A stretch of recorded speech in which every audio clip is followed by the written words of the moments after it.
माय माऊली नमस्कार. विविध महान संत महिमा ग्रंथ श्री गुरु संत सकाराम महाराज कथासार अभिवाचन करत आहे. भाग 20. पेशवाईंचा अस्त. महाराजांचं भाकीत. महाराजांच्या संतत्वाचा लौकिक दूरवर जाऊन पोहोचला होता. खरबुजाच्या वाडीतील पर्णकुटीत राहून केवळ विरक्ती भक्तीच्या बळावर त्यांनी मोठं जग जोडलं होतं.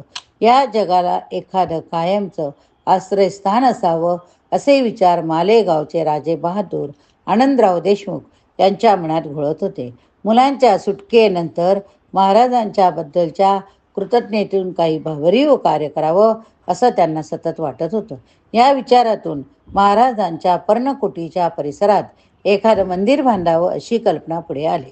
महाराजांनी या मंदिर बांधण्याच्या कल्पनेला उत्स्फूर्तपणे संमती दिली. मंदिराच्या बांधकामास लागोलाग प्रारंभ झाला. पुण्याहून येताना लोखंडे नावाच्या एका भक्ताने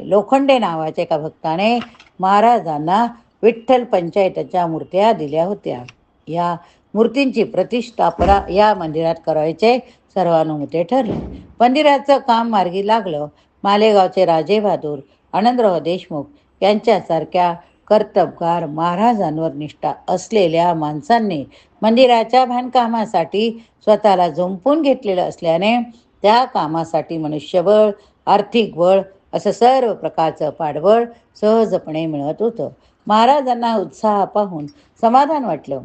संतुष्ट मनाने त्यांनी ज्येष्ठ महिन्यात नियमाप्रमाणे वारीसाठी प्रयाण केलं. महाराज पंढरपूरला आले तेव्हा तेथील वातावरण क्षुब्ध होतं. बाजीराव पेशव्यांच्या कारकिर्दीला एकूणच उतरती कळा लागली होती. सर्वत्र अंधाधुंद होती. कुणाचा कुणाला पायपोस उरला नव्हता. चैनी विलासी भ्रष्टाचारी कारभाराच्या गाड्यात स्वतः पेशव्यांत अडकल्याने राजवसेत अनागोंदी भाजली होती. या उतरत्या कळेचा हा उच्चांक म्हणजे दिवाण गंगाधर शास्त्री यांची पंढरपूरच्या विठ्ठल मंदिराच्या परिसरात प्रदक्षिणा मार्गावरच झालेली अमानुष हत्या होत्या. गबाजी गोसावी हत्याराने हे हीन कर्म पार पाडलं होतं. ब्रह्महत्येत बाजीराव पेशवे यांचा हात असल्याचा संशय होता. या घटनेचे पडसाद पंढरपूर क्षत्री तीव्रतेने उठत होते. प्रायचित्त घेऊन ब्रह्महत्येच्या पातकातून सुटका करून घेण्यासाठी रावबाजींचे दूत अनेक संत सत्पुरुषांकडे खेपा घालीत होते. रावबाजींचे हे दूत खानदेशातल्या उन्नाडकर गोविंदबुवांकडे नंतर सकाराम महाराजांकडे आले होते. या घटनेबाबत आपण वारीनंतरच्या परतीच्या प्रवासात प्रत्यक्ष रावबाजीशी पुणे मुक्कामी बोलू असा निरोप उत्तरा दाखल देऊन महाराजांनी या राजदूताला परत पाठवलं. पंढरपूर येथे 4 महिने सर्व नेमधर्म पाळून विठ्ठलाचा निरोप घेऊन ते परतीच्या प्रवासाला लागले.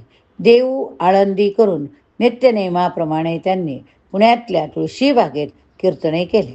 कीर्तन ऐकण्यासाठी रावबाजी आवर्जून तुळशीबागेत येत.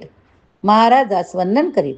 एके दिवशी रावबाजींनी स्वतःहून प्रायचित्तेचा विषय महाराजाकडे उघडा केला. त्यावेळी रावबाजींना त्यांनी पाकड शब्दात आपला निर्णय सुनावला. महाराज म्हणाले, रावबाजी, तुमच्यावर ब्रह्महत्येचा दोष आहे. पुन्हा ही ब्रह्महत्या पंढरपूर क्षत्री घडलेली. या पातकानं तुमची सुटका होणं केवळ अशक्य. या पातकाची जी काही फळं असतील ती तुमच्या भोगावीच लागतील. तुमचं राजवैभव, तुमची राजसत्ता दोघांचा क्षय आता निश्चितपणे ठरलेला. दुःख एकाच गोष्टीचं की तुमच्या पातकांची सजा विनाकारण प्रजेलाही भोगावी लागणार आहे.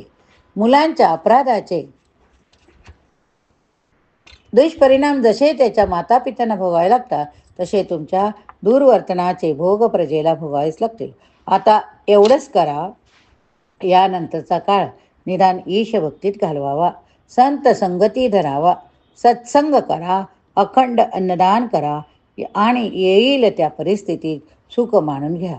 आता ही आपली अखेरची भेट समजा.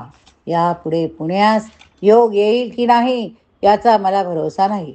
पण गोष्ट सूर्यप्रकाश इतकी स्वच्छ दिसत आहे तीही की या पुढील काळ महाराष्ट्रावर परदास्याची काळ येणार हे निश्चित. येथून पुढे परदास्य स्वार्थीपणाचा कडेलोट, परधार्जिनीपणा, दुष्प्रवृत्तीचीच बळजबरी असेल.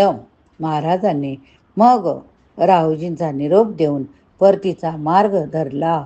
वर्षभरात पेशवाई बुडाली. मराठी सत्ता जाऊन महाराष्ट्रात ब्रिटिशांनी राजसत्ता बळकावली. महाराष्ट्रातील जनता पुन्हा परकीय सत्तेची गुलाम झाली. महाराजांची भविष्यवाणी तंतोतंत खरी झाली ठरली.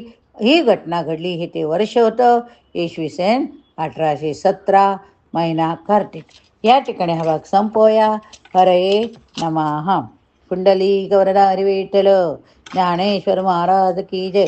पुढील भागात पुढील कथा बघूया.